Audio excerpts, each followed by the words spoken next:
Hello students, আগের ভিডিওতে আমরা সেক্সুয়াল রিপ্রোডাকশন ইন ফ্লাওয়ারিং প্ল্যান্টের মধ্যে ফার্টিলাইজেশন বা ডাবল ফার্টিলাইজেশন আমরা পড়েছি নিষেক। এবং ডাবল ফার্টিলাইজেশন পড়ার সময় আমাদের নিশ্চয়ই স্পষ্ট হয়ে গেছে ব্যাপারটা যে এই যে এমব্রায়ো স্যাক ছিল, এমব্রায়ো স্যাকের মধ্যে সাইনার্জিডস বা সিনার্জিডস, মাঝখানে একটা ওভাম, এখানে ছিল দুটো পোলার নিউক্লিয়াস, এদিকে তিনটে অ্যান্টিপোডাল সেল। নিশ্চয়ই মনে আছে এটা চ্যালাজাল এন্ড, এটা মাইক্রোপাইলার এন্ড। এবং যখন সেই পোলেন টিউব এলো, পোলেন টিউব বার্স্ট করলো, তার থেকে দুটো মেল গ্যামেট প্রবেশ করলো। সেই দুটো মেল গ্যামেটের মধ্যে একটা ফিমেল গ্যামেটের সঙ্গে ফিউজ করলো, যাকে আমরা বললাম জেনারেটিভ ফার্টিলাইজেশন বা সিনগ্যামি, তাই তো।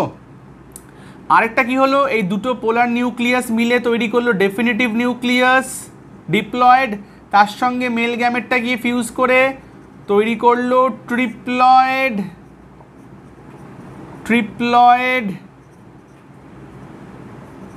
এন্ডোস্পার্ম নিউক্লিয়াস, বা আমরা কি বলছিলাম প্রাইমারি এন্ডোস্পার্ম নিউক্লিয়াস, পেন নিশ্চয়ই মনে আছে ট্রিপ্লয়েড। তাহলে ডাবল ফার্টিলাইজেশন পড়া হয়ে গেছে। তাহলে এইটাকে আমরা, এই যে ফিউশনটা হলো দুটো পোলার নিউক্লিয়াস এবং একটা মেল গ্যামেট, একে আমরা আরেকটা কী নামে জানি? ট্রিপল ফিউশন, তাই না? তিনটে নিউক্লিয়াসের ফিউশন হয় বলে ট্রিপল ফিউশন বলি। এবং মেল গ্যামেট দু জায়গায় কাজ করলো, একটা ওভামের সঙ্গে যুক্ত হলো, আরেকটা ডেফিনিটিভ নিউক্লিয়াসের সঙ্গে যুক্ত হলো, ফলে একে আমরা বললাম ডাবল ফার্টিলাইজেশন বা নিষেক।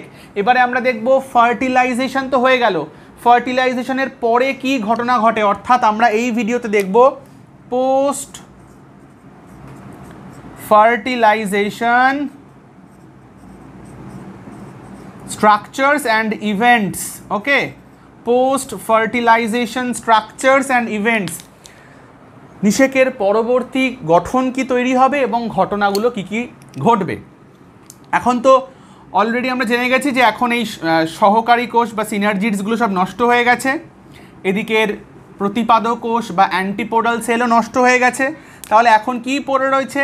এখানটায় পড়ে রয়েছে জাইগোট এবং সেন্টার, এটা তো সেন্ট্রাল সেলের যে নিউক্লিয়াসটা, তাকে আমরা বলছি প্রাইমারি এন্ডোস্পার্ম নিউক্লিয়াস, এবং সেন্ট্রাল সেলের নাম এখন কি হয়ে গেছে? প্রাইমারি এন্ডোস্পার্ম সেল বা পেক। তো এই ব্যাপারগুলো আমাদের জানা হয়ে গেছে। এবারে আমরা দেখি যে নিষেকের পর কি পরিবর্তন হবে। নিষেকের পর এখানে যেহেতু দুটো জিনিস পড়ে রইল এই এমব্রায়ো স্যাকের মধ্যে, একটা হচ্ছে প্রাইমারি এন্ডোস্পার্ম সেল, একটা হচ্ছে জাইগোট, দুটো জিনিস হবে। জাইগোট থেকে তৈরি হবে এমব্রায়ো, এবং প্রাইমারি এন্ডোস্পার্ম সেল থেকে তৈরি হবে এন্ডোস্পার্ম বা শস্য। হিউম্যান রিপ্রোডাকশানে আমাদের নিশ্চয়ই মনে আছে ফার্টিলাইজেশনের পরবর্তী ইভেন্টগুলো, অর্থাৎ এমব্রায়োজেনেসিস, মরুলা তৈরি হয়, তারপর ব্লাস্টুলা তৈরি হয়, তারপর গ্যাস্ট্রুলা তৈরি হয়, তারপর অর্গ্যানোজেনেসিস, মানে মরুলা হয়, ব্লাস্টুলা হয়, গ্যাস্ট্রুলা হয়, তাই তো। মরুলেশন, ব্লাস্টুলেশন, গ্যাস্ট্রুলেশন, বিভিন্ন প্রসেসের মাধ্যমে অর্গ্যানোজেনেসিস। এবং যখন মাদারের ইউটেরাসের মধ্যে যখন এমব্রায়োনিক ডেভেলপমেন্ট চলে, তখন ওই ডেভেলপিং এমব্রায়োটা বা গ্রোয়িং বেবি নিউট্রিয়েন্ট কোত্থেকে পায়? প্লাজেন্টা তৈরি হয়, মনে করে দেখো, প্লাজেন্টা তৈরি হয়, আম্বিলিক্যাল কর্ড তৈরি হয়। তো মায়ের দেহ থেকে কিন্তু পুষ্টি পদার্থ সেই ভ্রূণের দেহে বা এমব্রায়োর দেহে আসে। এটা মানুষের ক্ষেত্রে। এটা উদ্ভিদের ক্ষেত্রে তো পরবর্তী ক্ষেত্রে কী হবে, মানে নিষেক বা ফার্টিলাইজেশনের পরে কি হয়, যেটা ওভারি, আমরা যেটাকে ওভারি বলে দেখলাম, মানে ডিম্বাশয়, গাইনোসিয়ামের যে ওভারিটা আলটিমেটলি ফ্রুট তৈরি করবে বা ফল তৈরি করবে। এবং ওভারির মধ্যে কি আছে? ওভিউল আছে না, ডিম্বকটা কি তৈরি হবে? ডিম্বকটা সিডে বা বীজে রূপান্তরিত হবে। তাহলে ওভারিটা ফলে রূপান্তরিত হবে, ওভিউলটা সিডে রূপান্তরিত হবে, এবং সেই সিডের মধ্যে থাকবে এমব্রায়ো, বীজের মধ্যেই তো থাকবে এমব্রায়ো বা ভ্রূণ। সেই এমব্রায়োটা তৈরি হবে কিন্তু জাইগোট থেকে। এবারে এমব্রায়োটা যে আস্তে আস্তে বৃদ্ধিপ্রাপ্ত হবে, এমব্রায়োর বৃদ্ধিপ্রাপ্ত হওয়ার জন্য তার নিউট্রিশন প্রয়োজন।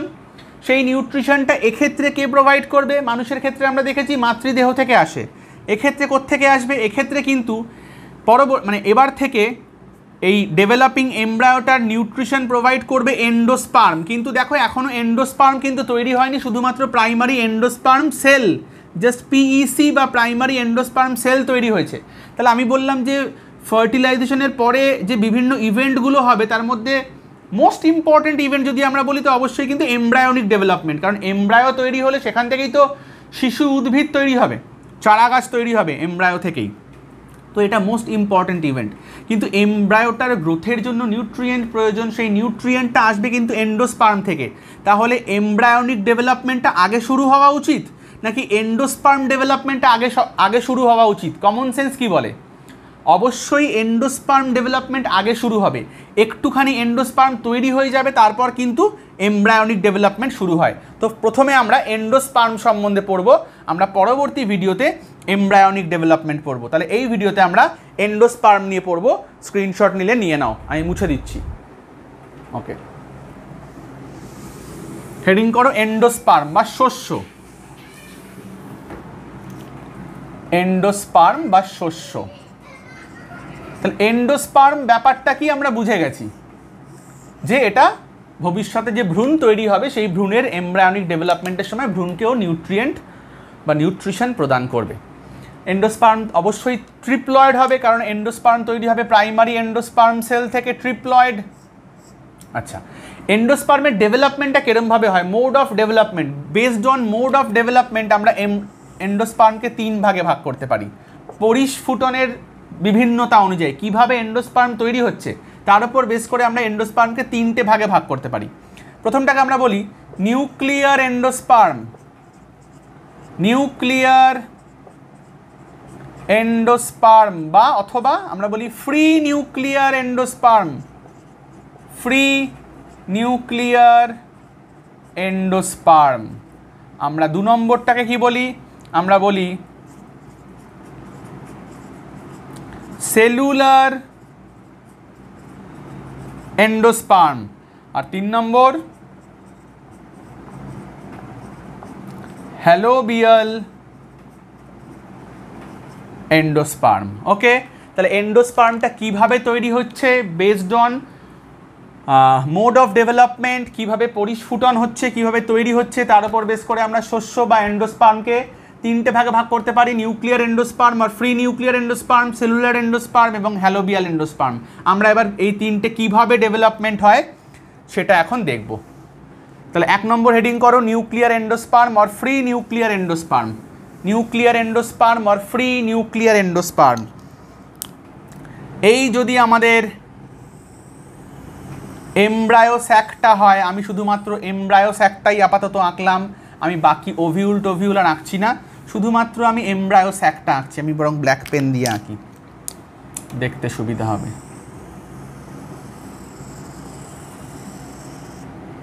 এই হচ্ছে এমব্রায়ো স্যাকটা, এটা হচ্ছে তার চ্যালাজাল এন্ড, এটা হচ্ছে তার মাইক্রোপাইলার এন্ড। মাইক্রোপাইলার এন্ডে এখানটা আমি ধরে নিচ্ছি জাইগোটটা আছে, যেখান থেকে এমব্রায়োনিক ডেভেলপমেন্ট শুরু হবে বা এমব্রায়ো তৈরি হবে। সেন্টারে কে আছে? Triploid endosperm নিউক্লিয়াসটা।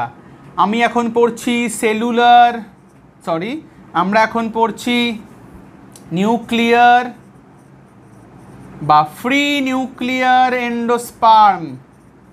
নামের মধ্যেই বুঝতে পারছি যে অসংখ্য নিউক্লিয়াস তৈরি হবে, অর্থাৎ নিউক্লিয়াসের বিভাজন, মুক্ত বিভাজন। নিউক্লিয়াসের শুধুমাত্র ডিভিশন হবে, অর্থাৎ ক্যারিওকাইনেসিস হবে, কিন্তু কোনো সাইটোকাইনেসিস হবে না প্রথমে ইনিশিয়াল স্টেজে। তো এই নিউক্লিয়াসটা যদি ডিভিশন শুরু হয়, অসংখ্য নিউক্লিয়াস তৈরি হবে এবং অসংখ্য নিউক্লিয়াস কিন্তু সব বেশিরভাগই প্রান্তের দিকে বা পরিধির দিকে প্রথমে চলে আসে। কেন? কারণ মাঝখানে একটা লার্জ সেন্ট্রাল ভ্যাকুওল তৈরি হয়ে যায়, মাঝখানে একটা লার্জ সেন্ট্রাল ভ্যাকুওল তৈরি হয়। পরবর্তী ক্ষেত্রে অবশ্যই ভ্যাকুওলটা আর থাকে না, ভ্যাকুওলের অস্তিত্ব, কিন্তু প্রথম দিকে লার্জ সেন্ট্রাল ভ্যাকুওল তৈরি হয় এবং একটা যে ট্রিপ্লয়েড নিউক্লিয়াস ছিল সেই একটা ট্রিপ্লয়েড নিউক্লিয়াসের বারবার শুধুমাত্র ক্যারিওকাইনেসিস হয়, কোনো কিন্তু সেল ওয়াল ফরমেশন হয় না। ফলে অসংখ্য নিউক্লিয়াস যুক্ত কিন্তু এই এন্ডোস্পার্মটা তৈরি হয়। তো একে আমরা বলবো নিউক্লিয়ার এন্ডোস্পার্ম বা ফ্রি নিউক্লিয়ার এন্ডোস্পার্ম। তবে এরকম ভাবার কোনো কারণ নেই যে এটা শেষ পর্যন্ত এরকম থেকে যায় না। প্রথমে এরকম নিউক্লিয়ার ডিভিশন হয়, প্রচুর নিউক্লিয়াস তৈরি হয়, তারপর কিন্তু পেরিফেরির দিক থেকে টুয়ার্ডস দ্য সেন্টার এদের কিন্তু সেল ওয়াল ফরমেশন শুরু হয়। তো আস্তে আস্তে কিন্তু প্রথমে তাহলে এরকম কন্ডিশন হয় যে অসংখ্য নিউক্লিয়াস তৈরি হয়ে গেল, মাঝখানে সেন্ট্রাল ভ্যাকুয়াল। যত সময় যায় আস্তে আস্তে সেল ওয়াল ফরমেশন হয় এবং ভ্যাকুয়ালটা আস্তে আস্তে ডিমিনিশড হয়ে যায় বা নষ্ট হয়ে যায়। তো ধরো এবার আস্তে আস্তে এখানে সেল ওয়াল তৈরি হওয়া শুরু হচ্ছে। তাহলে প্রথমে শুধুমাত্র নিউক্লিয়ার ডিভিশন হলো, নিউক্লিয়ার ডিভিশন হয়ে অসংখ্য নিউক্লিয়াস তৈরি হলো, তারপর কিন্তু নিউক্লিয়াসগুলোকে ঘিরে ঘিরে পরিধির দিক থেকে কেন্দ্রের দিকে আস্তে আস্তে সেল ওয়াল তৈরি হওয়া শুরু হয় এবং কোনো নির্দিষ্ট প্যাটার্ন নেই, পরিধির দিক থেকে কেন্দ্রের দিকে এরমভাবে কিন্তু আস্তে আস্তে সেল ওয়াল ফরমেশন শুরু হয়। ফলে আমরা যদি একটু লেটার স্টেজে দেখি আমাদের কিন্তু বাইরের দিকে আমরা সেল দেখতে পাবো, ভেতরের দিকে ফ্রি নিউক্লিয়াস দেখতে পাবো। যত সময় যাবে, যত সময় গড়াবে, প্রত্যেকটা নিউক্লিয়াসের চারদিকে কিন্তু আস্তে আস্তে এরকম সেল ওয়াল তৈরি হয়, এরা কিন্তু সেপারেট হয়ে যাবে। ওকে, তো এই হচ্ছে কনসেপ্ট। তাহলে এর নাম কেন নিউক্লিয়ার এন্ডোস্পার্ম বা ফ্রি নিউক্লিয়ার এন্ডোস্পার্ম? কারণ ইনিশিয়াল স্টেজে কিন্তু কোনো সাইটোকাইনেসিস হয়নি, শুধুমাত্র ক্যারিওকাইনেসিস হয়েছে। ক্যারিওকাইনেসিস হওয়ার ফলে অসংখ্য ফ্রি নিউক্লিয়াস তৈরি হয়েছে। তাহলে বোঝা গেছে, একে আমরা বলবো ফ্রি নিউক্লিয়ার এন্ডোস্পার্ম বা নিউক্লিয়ার এন্ডোস্পার্ম। একদম লাস্টের দিকে কিন্তু এই ভ্যাকুয়াল মোটেই থাকবে না এবং এতক্ষণে আরও অনেক নিউক্লিয়াস তৈরি হয়ে গেছে।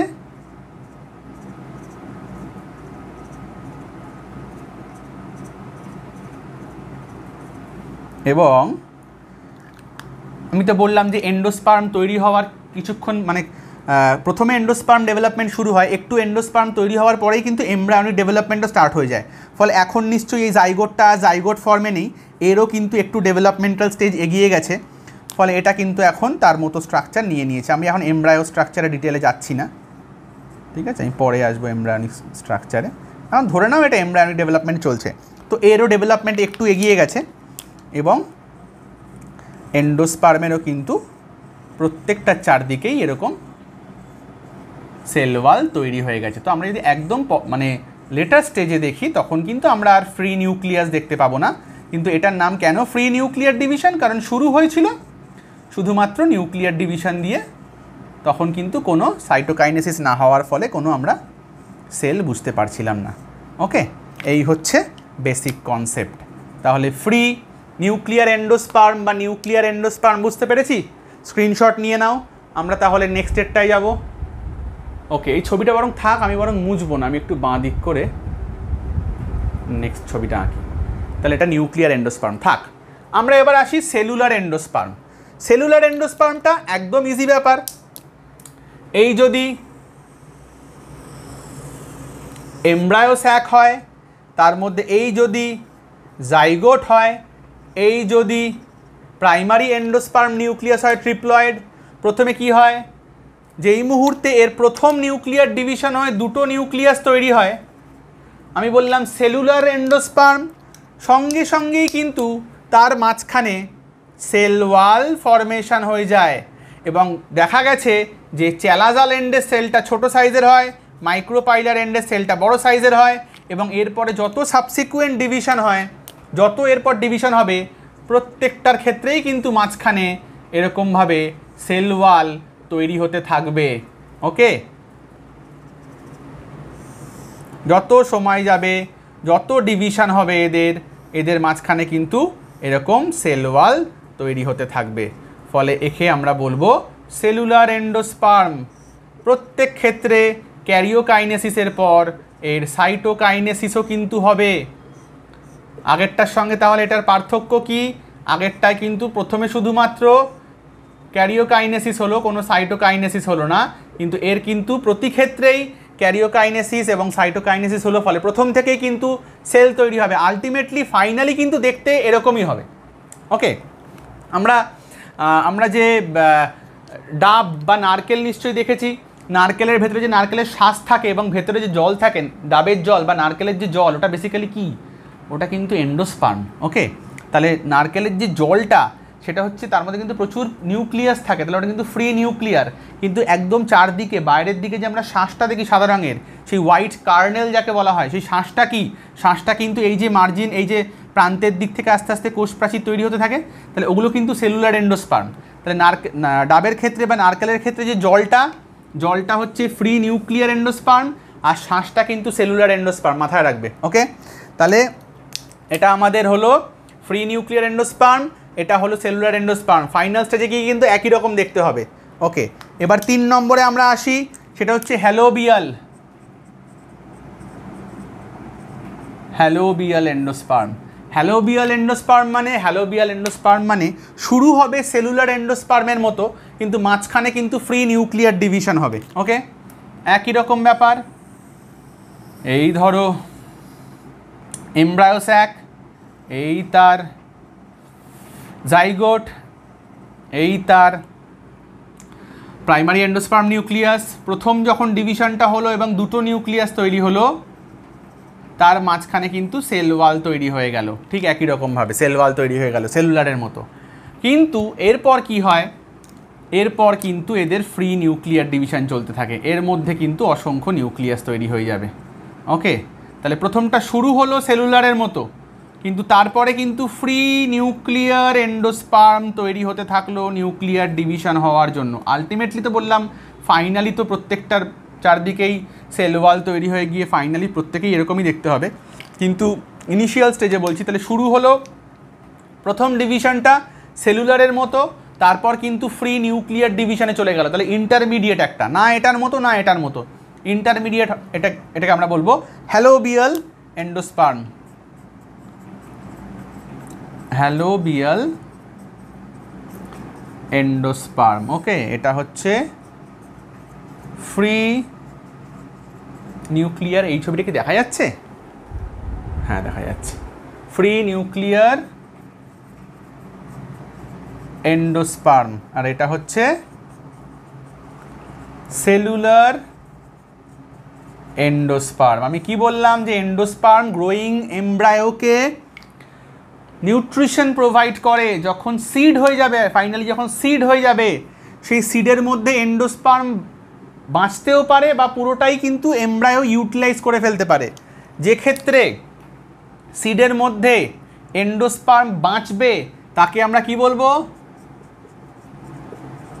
এন্ডোস্পার্মিক সিড, অথবা কি বলবো?